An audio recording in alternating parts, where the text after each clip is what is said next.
Meetings et caravanes, les effets optiques dans une campagne, voilà qui aurait pu être en effet l'intitulé de notre réflexion. Car après plus d'une semaine de fièvre électorale, tout semble se jouer entre candidats sur une comparaison de capacité à mobiliser. Des mobilisations qui tiennent par leur dimension carnavalesque, avec des flancs-flancs pour refléter la vie culturelle de chaque contrée traversée.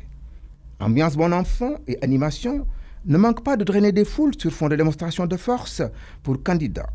Et elles constituent une exception sénégalaise.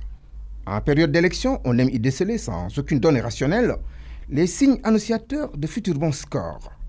Que l'on nous permette alors de rappeler que ces foules sont certes des éléments accélérateurs d'une dynamique de campagne, mais elles sont aussi hétérogènes et indécises, et qu'elles requièrent sans doute beaucoup de persuasion pour être transformées en avantages électoraux.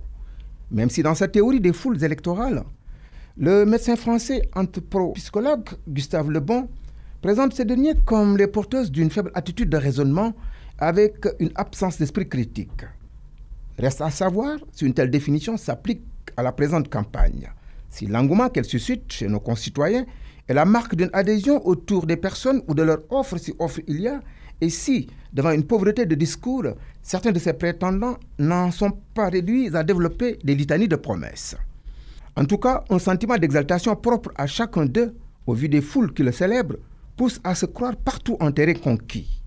Et comme il nous a été donné de le voir, une escorte de motos de Jakarta, dans les régions du sud, particularité du terroir, des accueils colorés dans les régions du centre ou du nord sont autant d'images pour exprimer des spécificités locales. C'est en cela que le temps d'une compétition partisane sédimente la commune conscience que nous avons d'appartenir à un peuple commun, quelles qu'en soient du reste les adversités politiques. C'est pourquoi il est à regretter, à condamner les actes irréfléchis qui viennent d'émailler la campagne, occasionnant hélas mort d'hommes et attisant des haines inutiles, et qu'il urge d'endiguer ces formes de violence passionnelle.